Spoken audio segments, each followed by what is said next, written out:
Dr. Pat Berry received her diploma in analytical psychology from the C. Carl Jung Institute in Zurich in 1974. She was one of the early contributors to what came to be called by James Hillman Archetypal Psychology.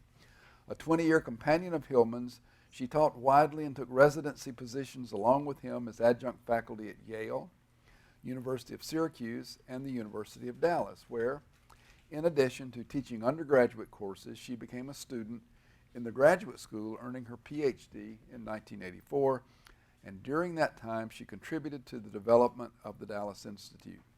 Thank you, Pat.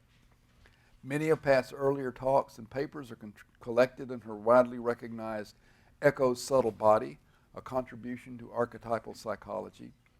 Later papers published in various places focus on a wide range of phenomena such as multiple personality disorder, child abuse, the orphan, film, and aesthetics.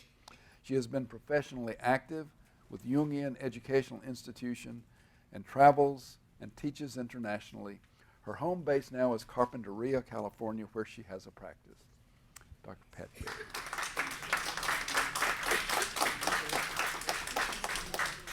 Oh, I'm so glad to be here.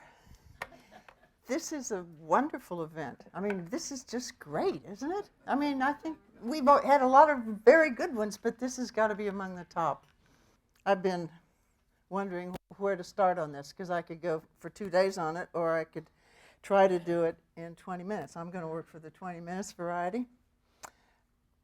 The story that Jim focused on was a Hemingway story.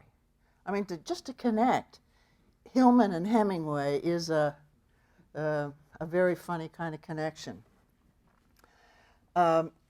He did it, I think, because there's a story within the story about an elephant, which is really knocks you out. Let me get into that story within the story. I'll leave the outside story in case there's time later. If there's not any time, I'd much rather get to the inside story because that's where the animals are, okay? It's a recollection by a man in the outer story who is a grown-up writer, and something in him knows there's a story he's avoiding for a long series of reasons. It takes him a while to get into it. By the time he gets into this story, he's frightened because it's a story that brings back a reminiscence of himself as an 11-year-old who was just 11. Oh, in Faulkner's The Bear. That must be a key age for young men to be initiated or something. Would seem a bit early, but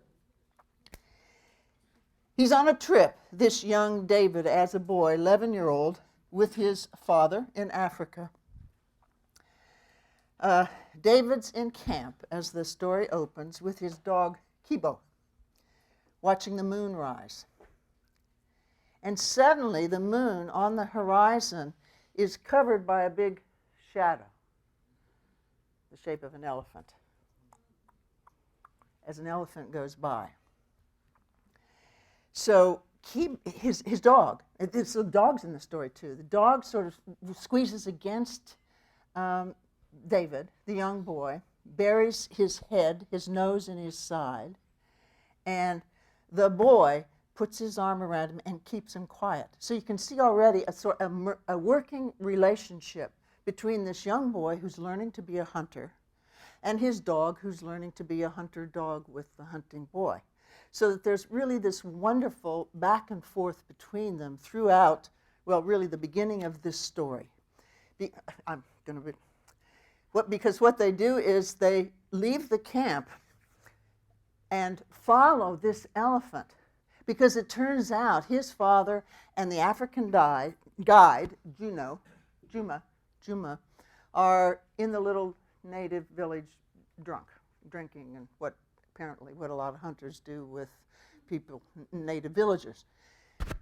So the boy, practicing doing this kind of thing, gets up very quietly after the elephant, stops his dog. The dog puts his nose in the back of his leg, this little secret place, where the joint is, intimate.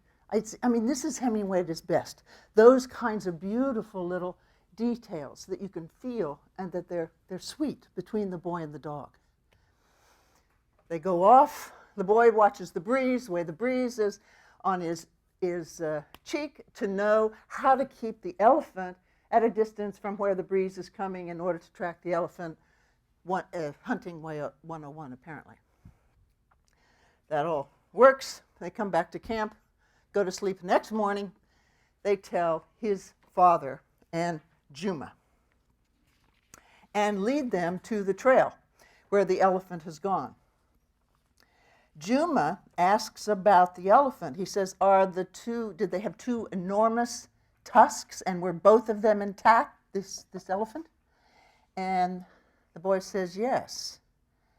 And Juma seems to think he knows this elephant. So off they go. The boy and the dog take them as far as they have tracked the elephant. And then the father and Juma take over as professional hunters. They make signs between themselves instead of talking. So it's just, hunter, very sophisticated hunter language between two hunters. Sometimes the boy can't keep up. He's only 11.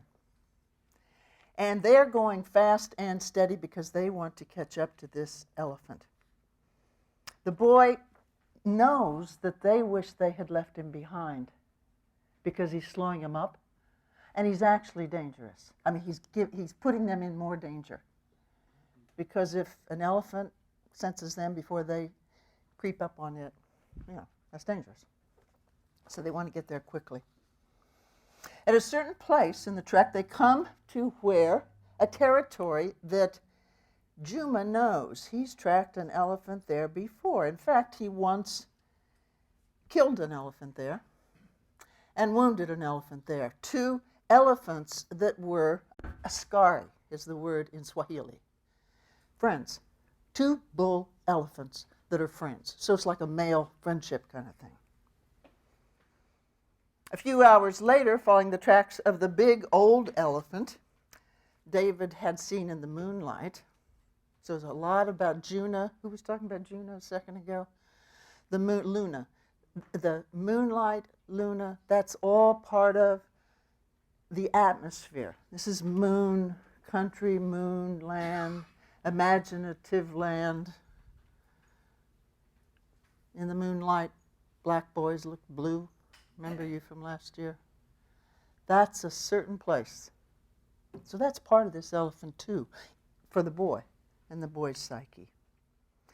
They come across elephant bones and a huge elephant skull, as high as the boy's chest. So that's a skull up to however high the boy was.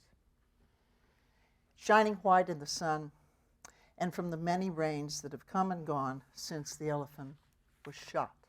So he was shot some time ago, we know. Juma points out where the elephant they're now trailing, the one that the boy saw in the moonlight and tracked with his dog, is walking. They pick up his elephant prints and see that he has come to this same pile of bones and this same enormous skull and touched the ground beside it with his trunk and has sort of pushed the elephant's skull a little bit. And you see beside the elephant head, you see the two tusks that have made points in the ground. That's Hemingway, too. That's all he says. We're supposed to get from that there's been a very emotional moment here between the two elephants after his friend was dead. Juma grins at David and David's father and takes a .303 solid. If there's any hunters, you may know what that means. I don't know what it means. I think it's something like a bullet.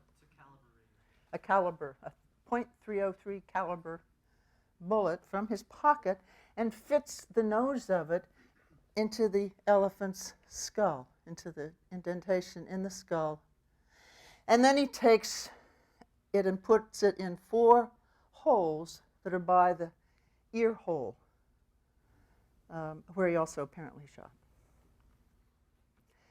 David's father explains to David, here is where Juma wounded the big bull.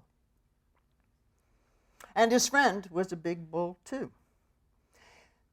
The elephant had charged, and Juma shot him down and finished him off in the ear. The other elephant had been wounded but not killed, which is the one that we are tracking. So actually that big elephant in the moonlight is a wounded elephant. And very old. He smells old, the boy says.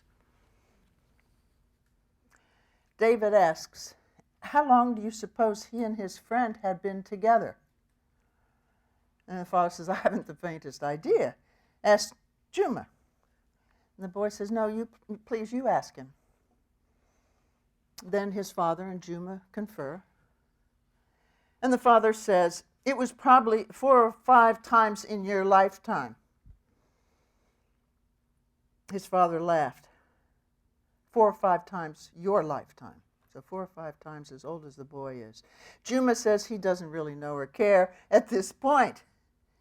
Here's where the stream of consciousness starts, right? Hemingway's stream of consciousness is a hallmark of how he thinks and writes, and also during this period. So David's thinking this. I care, says David. I saw him in the moonlight. The bull elephant in the moonlight was alone, and he wasn't doing anyone any harm. And now we've tracked him to where he came to see his friend. And now we're going to kill him.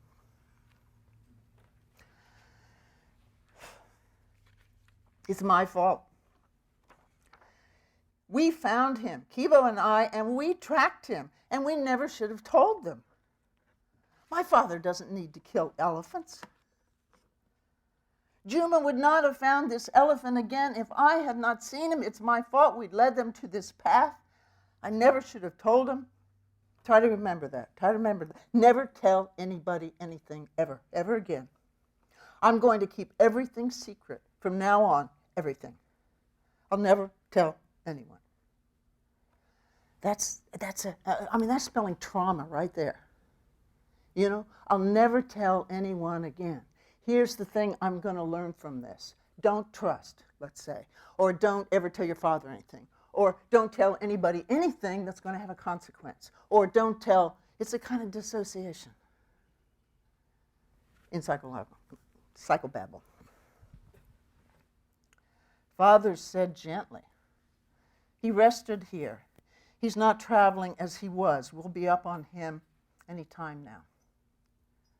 Fuck elephant hunting, the boy said very quietly. What's that? His father said. Fuck elephant hunting. Well, be careful you don't fuck up, his father said, and looked at him flatly. Stream of consciousness. That's one thing. He's not stupid, my father. He knows all about it now, and he will never trust me again. Well, that's good. I don't want him to trust me because I'll never, ever tell him anything or anybody else anything again, ever, ever, ever, ever. Trek continues. Finally, they do come to the elephant.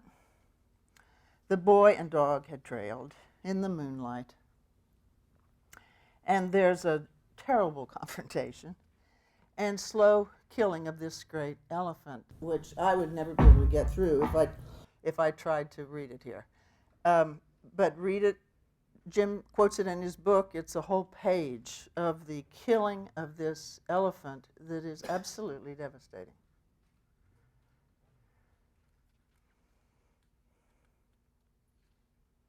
At the end of this bloody mess, and the elephant also wounds Juma, tears part of his face off, they tell the boy to shoot the final shot. And the boy doesn't. He just says, you shoot.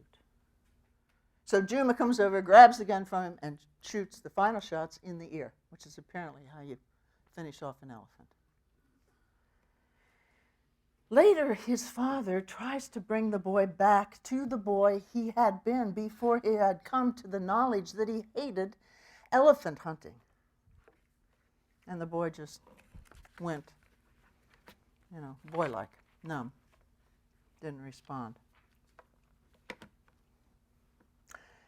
At the end of it all, there's blood all over the tusks of the elephant and every place else. The boy scrapes some of the blood from the tusk, peeling it off like a dried piece of sealing wax and putting it into his shirt pocket. That was all he took from the elephant, except the beginning of the knowledge of loneliness. See how he's sealed off inside? He is lonely now. And this is, by the way, being kicked out of the Garden of Eden. The title of this is the Garden of Eden. An interior loneliness.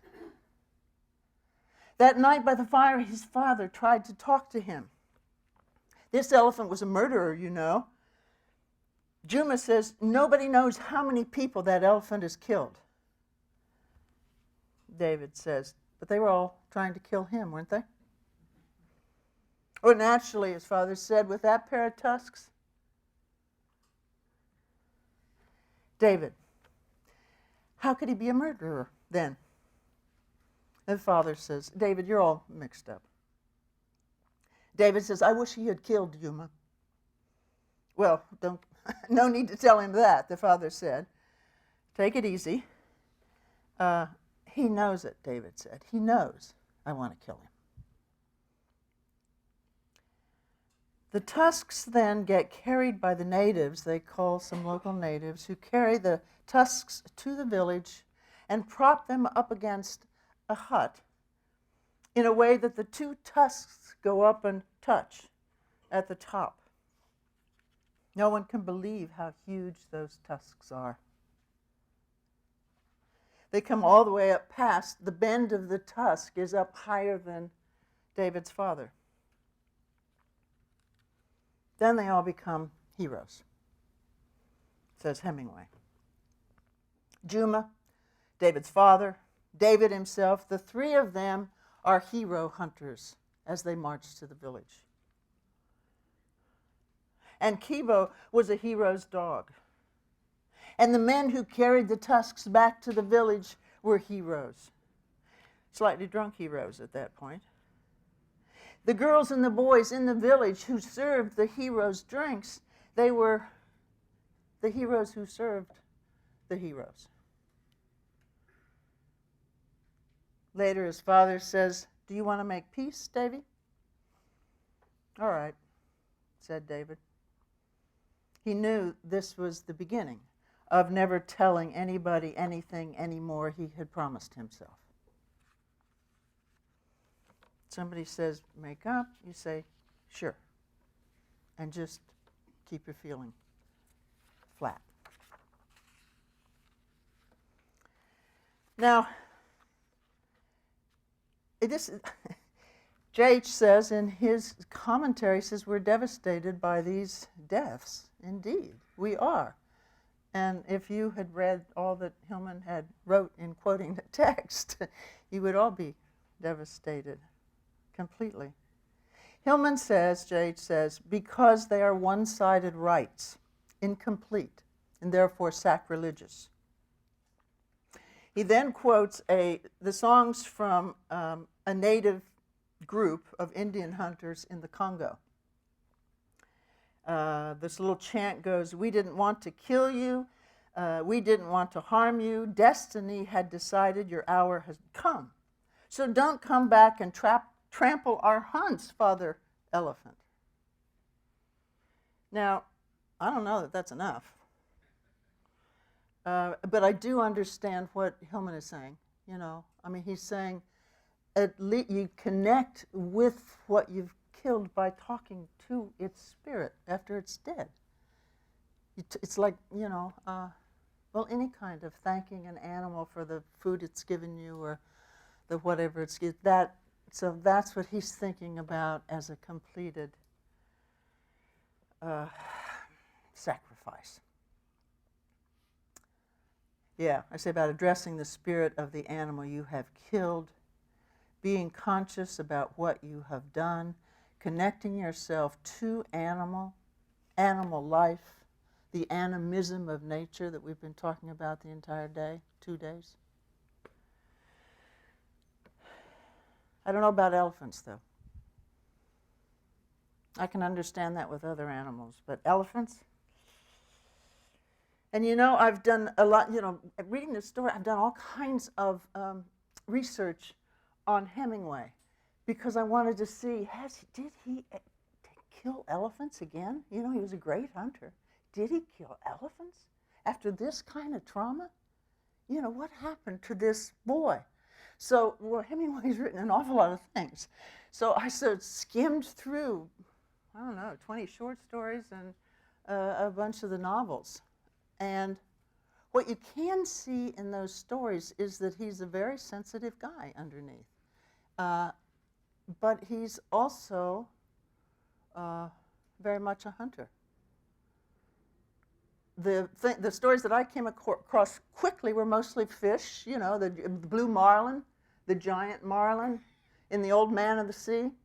And by the way, when he was writing this story and The Outer Story, that novel was the same period of time. He worked on this for 15 years and died with it unfinished. So it was editors who put this together in the end. During that same time, he was writing other books that came out and that were very successful. I mean, he got a Nobel Prize for The Old Man of the Sea. He got a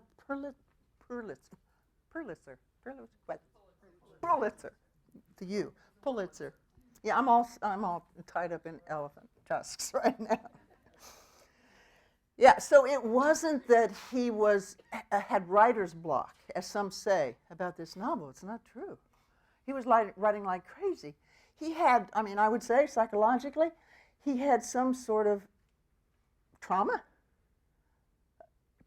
and complex that hung him up. He couldn't get through this story of the young boy. And his wound. He wrote about himself in most of his novels. You know, he's got a stand-in writer character who is the writer in the story. Or he's got another kind of guy who sort of stands in for him. So he's always doing his own life. I'd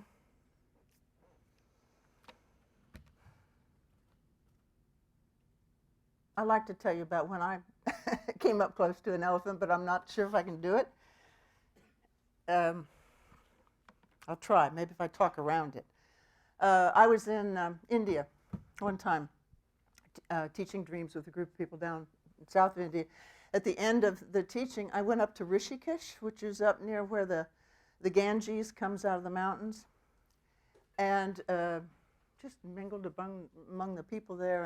And India, I just really like it because it's not us. It's not us. So I always learn and feel and experience things in India that I don't learn and feel and experience anywhere else. So these guys who showed me around a little bit wanted to take me on an elephant ride in the jungle. So I thought, well, that'd be a good thing to do. I thought naively. So I went with them, and they went through a border kind of thing. We went up the other side of the border and went through a little dirt road back to a guy who lived in a little house, really, and had a giant elephant with blocks around, like a half garage with no ceiling, that the elephant was chained into. His feet were chained. Her feet were chained, I would say, because they probably wouldn't keep a bull elephant, I'm thinking. So that's what I was supposed to ride, and I just sort of wandered around looking at this setup and realizing that this is where this guy makes his money. This is how he lives. You change up an elephant, and then you take tourists on this ride in what they call a jungle on all their signs, but it's actually just a kind of forest in India, a little tiny forest.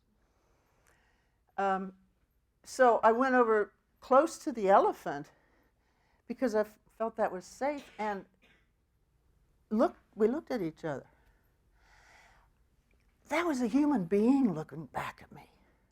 I mean, that's what got me, was the eye of the elephant was an intelligent, human, feeling eye who was taking me in just as I was taking her in. It wasn't a happy elephant, and I wasn't a happy future rider. It was a very sad moment. I didn't know how to get out of it at that point, and I also saw the situation. This is what this elephant does. This is what this. It's a terrible shame for the elephant. What do you do about this? You know, flashing through my head. So I got up on the elephant. The guy who had the hut, had invested in the elephant, got up on top of the elephant, you know, right over the head, and he had a big scythe, a sharp scythe with a sharp end to it that he put against the elephant's forehead. And that, I realized, was how he controlled the elephant in case the elephant went wild elephant, because, of course, they're dangerous as heck. If I were that elephant, I'd be berserk. And I sat behind him, and we walked through this just grass, and they kept saying things like, oh, there might be a tiger, there might be a... just for, you know, because I was a stupid tourist from the West.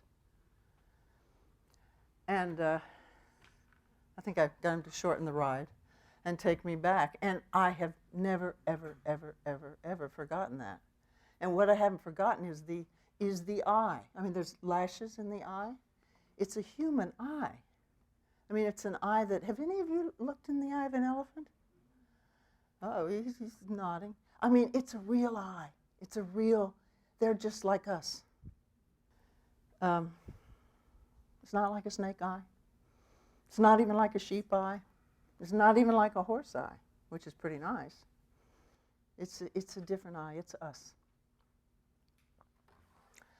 So that's also why I spend so much time looking at Hemingway to see how did he cope with that trauma? How did he get over it? But, you know, his father committed suicide. Hemingway's father, the hunter, with his father's Civil War pistol, sat on the marriage bed. Hemingway hated his mother, and he was like this with his father, loved him, hated him, loved him, hated him, worshipped him, hated him, and Hemingway shot himself in the head at 62. And Hemingway was one of 6 kids. Half of them committed suicide. 3 of them committed suicide. And Hemingway's granddaughter, a couple years ago, committed suicide in Santa Monica. And another, other substance stuff and abuse and so on and so forth. So it's a cursed family. You know, it's like the House of Agamemnon or something. I mean, it's a tragedy. It's something that goes down through the generations.